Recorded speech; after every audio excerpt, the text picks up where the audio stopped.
একজন একা মানুষ যে ভারতকে নড়িয়ে দেখিয়ে দিল, সে দেখিয়ে দিল 2011 সালে একটা ছক্কাতে ম্যাচ জিতিয়ে দেয়নি। সময় সবার আসে, এটা প্রমাণ করে দিল সময়। কারণ 13 বছর পর সেই বদলাটা নিয়ে নিল গৌতম গম্ভীর। মহেন্দ্র সিং ধোনি সিএসকে থেকে এসেছিল রবীন্দ্র জাদেজা আর রবিচন্দ্রন অশ্বিন, এদের মতো প্লেয়ার যারা লেজেন্ড। এই লেজেন্ড ছাড়া রয়েছে এমন কিছু প্লেয়ার যারা কোনো প্রভাব ফেলতে পারেনি ক্রিকেটে, যেমন KS বদ্রীনাথ, পবন নেগি, মনপ্রীত গোনি এবং আশিস নেহরার মতো লেজেন্ড। বন্ধুরা, আশিস নেহরা একটা বড় লেজেন্ড, কিন্তু সে দীর্ঘদিন ধরে বাইরে ছিল এবং সে কামব্যাক করেছিল সিএসকের মাধ্যম দিয়ে, মহেন্দ্র সিং ধোনির টিম থেকে। মহেন্দ্র সিং ধোনির সেই যুগটাকেই যেন বদলে নিতে চায় গৌতম গম্ভীর। তার বদলাটা যেন সেই 2011 সাল থেকে, 2011 বলো বা 2007, দুটো বিশ্বকাপ জয়ী ভারতীয় দল, কিন্তু দুটো জায়গাতেই গৌতম গম্ভীর পারফরমেন্স থাকার কারণেও কোনো যোগ্য সম্মান সে পায়নি। সেই জায়গাটিকে মুছে দিতে চায় গৌতম গম্ভীর। এবারে নতুনভাবে শুরু করতে চায় গৌতম গম্ভীর নবভারতের সূচনা ইতিমধ্যে সে করে দিয়েছে।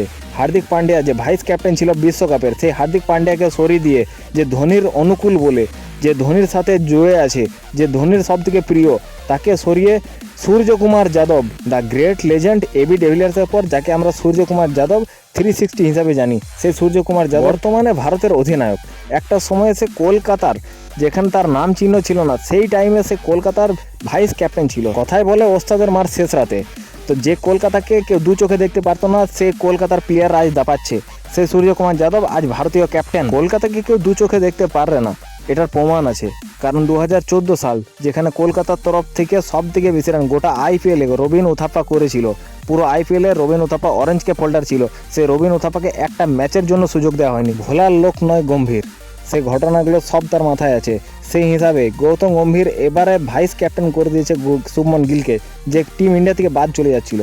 সেই গৌতম গম্ভীর যাকে নিয়ে সমালোচনা চলছিল 2011 সাল থেকে যাকে ভাইস ক্যাপ্টেন থেকে ছেটে ফেলা হয়েছিল, সেই আজ ভারতীয় টিমের টিম মেকার। কিন্তু গম্ভীর যেন কলকাতাকে আলাদা চোখে দেখে। অভিষেক নায়ার থেকে রয়্যান ডিসকাটে, মর্নি মর্কেল, তাদের মতো প্লেয়ার যারা কলকাতা ছেড়ে একসময় খেলেছিল আবার ছেড়ে চলে গেছিল, সেসব প্লেয়ারকে আবার কামব্যাক করে কোচ হিসাবে নিয়ে এসেছে।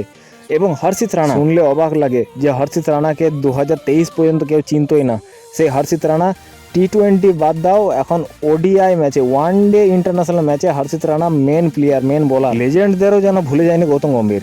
বিরাট কোহলি আর রোহিত শর্মা ছাড়া যেন সিরিজ খেলা যাবে না ODI, সেই জন্য দুজনকে কামব্যাক করানো হয়েছে। বুমরা একটা ভাইটাল বোলার, যাকে রেস্ট দিয়ে বিরাট কোহলি এবং রোহিত শর্মাকে নিয়ে আসা, যারা ভাইটাল প্লেয়ার, তাদের হয়ে লড়ে যাওয়া, এটা একটা গৌতম গম্ভীরের কড়া চ্যালেঞ্জ। আর গৌতম গম্ভীর কখনো পিছুপা হয় না এরকম চ্যালেঞ্জ নিতে। সমালোচকদের মুখ বন্ধ করে গৌতম গম্ভীর এগিয়ে যাচ্ছে নবভারত নিয়ে। BCCI প্রেসিডেন্ট জয় শাহ পর্যন্ত এটা বুঝে গেছে যে এটা নবভারতের সূচনা, যেখানে ধোনি জামানা শেষ, কোহলি জামানা শেষ, রোহিত তো আছেই, তার সাথে এবার গম্ভীর জামানা শুরু। রিকমেন্ডেশন না, ট্যালেন্ট কাজে লাগবে, এটা যেন গম্ভীর প্রত্যক্ষভাবে বুঝিয়ে দিয়েছে।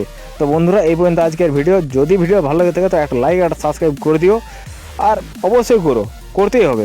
ধন্যবাদ।